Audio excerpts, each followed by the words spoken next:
Muito bem. Nós vamos entrar agora num outro subitem que intitula-se Relacionamentos Perturbadores.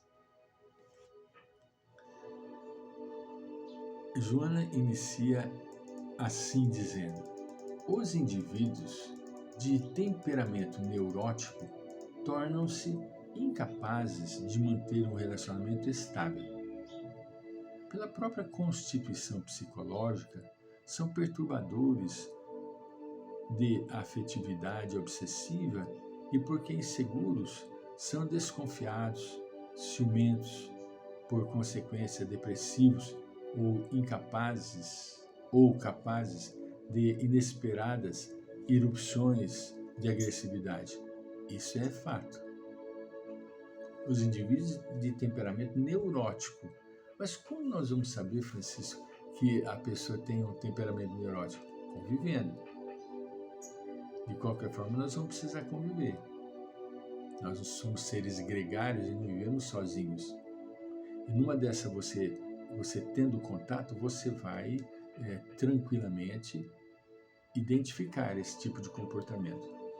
Os conflitos de que são portadores os levam a uma atitude isolacionista, resultado da insatisfação e constante irritabilidade contra tudo e contra todos.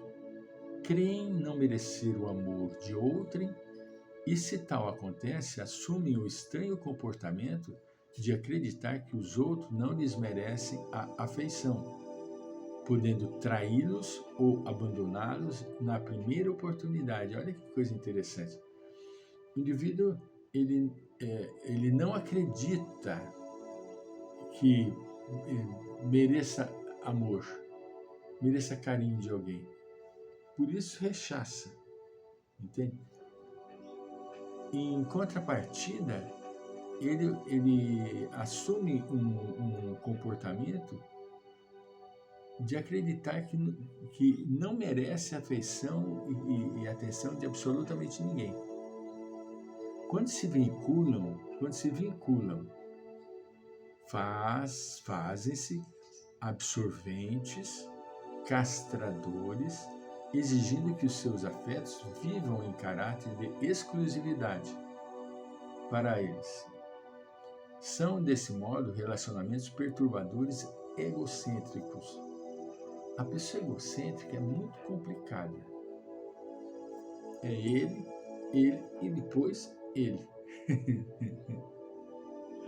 O amor é uma conquista do espírito maduro, psicologicamente equilibrado, usina de forças para manter os equipamentos emocionais em funcionamento harmônico, e uma forma de negação de si mesmo em autodoação planificadora. Não se escora em suspeitas nem exigências infantis.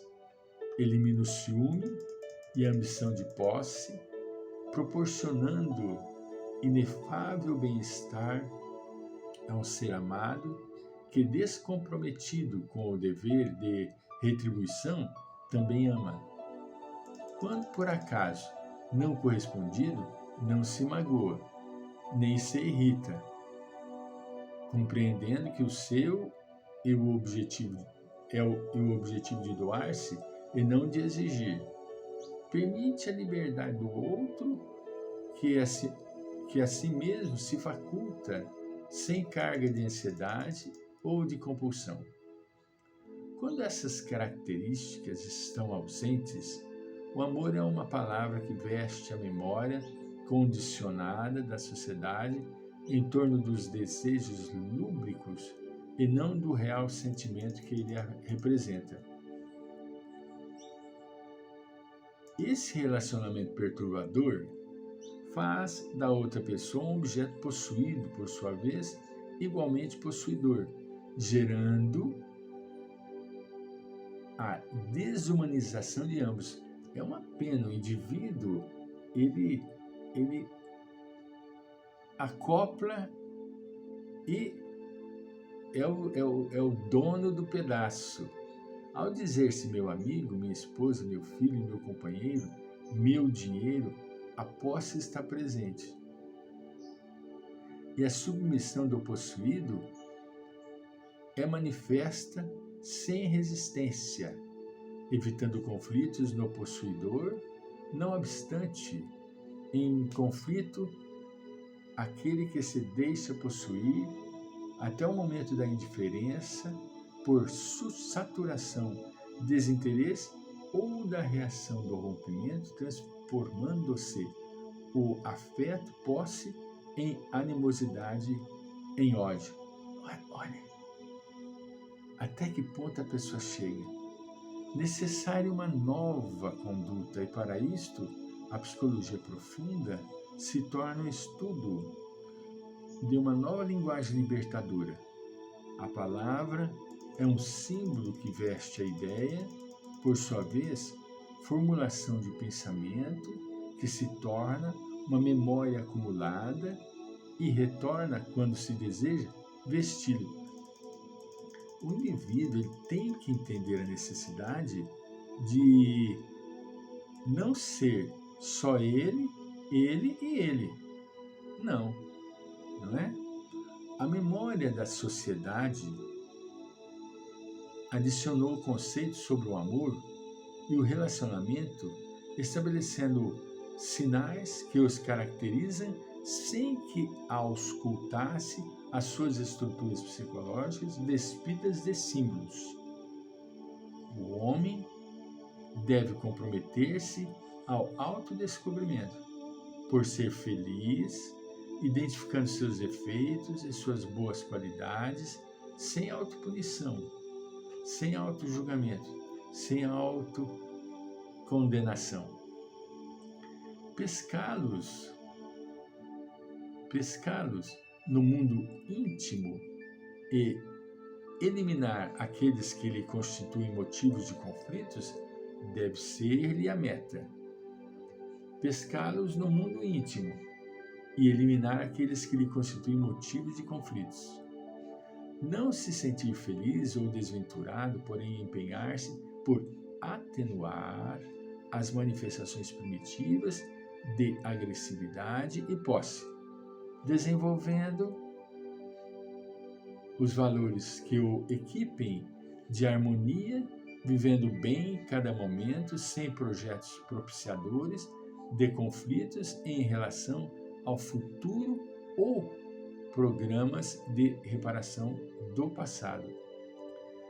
Simplesmente deve renovar-se sempre para melhor, agindo com correção, sem consciência de culpa, sem autocompaixão, sem ansiedade.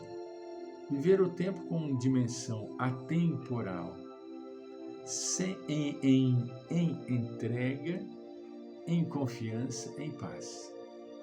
Pode-se dizer que no amor, quando alguém se identifica com a pessoa a quem supõe amar, esta está apenas realizando um ato de prolongamento de si mesmo, portanto, amando-se e não a outra pessoa. Esta identificação se baseia na memória do prazer e da dor, das alegrias e dos insucessos, portanto, amando o passado e as suas concessões e não a pessoa em si, neste momento como é. É habitual dizer-se amo porque ela ou ele tem compartido da minha vida, das minhas lutas, ajudou-me, sofreu ao meu lado e assim por diante. O sentimento que predomina aí é o de gratidão. E gratidão, infelizmente, não é amor. É reconhecimento que deve retribuir, compensar, quando em verdade o amor é só doação. Imprescindível, assim, uma nova linguagem que rompa com o atavismo, com a memória da sociedade acumulada de símbolos, falsos uns e inadequados outros. Os relacionamentos humanos tornam-se, portanto, portadores desastrosos por falta da maturidade psicológica do homem, em razão também dos seus conflitos, das suas obsessões, das suas ansiedades. Graças ao autoconhecimento, ele adquire confiança e os seus conflitos cedem lugar ao amor, que se transforma em núcleo gerador de alegria com alta carga de energia vitalizadora. O amor, porém, entre duas ou mais pessoas, somente será pleno se eles estiverem no mesmo nível. Olha que conceito excepcional. O amor entre duas pessoas ou mais só será pleno se elas estiverem no mesmo nível. A solução para os relacionamentos perturbadores não é a separação, como supõem muitos. Rompendo-se com alguém, não pode o indivíduo crer-se livre para um outro tentame, que lhe resultaria feliz. Porquanto o problema não é o da relação em si, mas do seu estado íntimo, psicológico. Para tanto, como forma de equacionamento, só a doação do amor com toda a sua estrutura renovadora, saudável, de planificação, consegue o êxito almejado. Porquanto, para onde ou para quem o indivíduo se transfira, conduzirá toda a sua memória social, o seu comportamento e o que é. Desse modo, transferir-se não resolve problemas, antes deve solucionar-se para trasladar-se, se for o caso, depois. Voltaremos.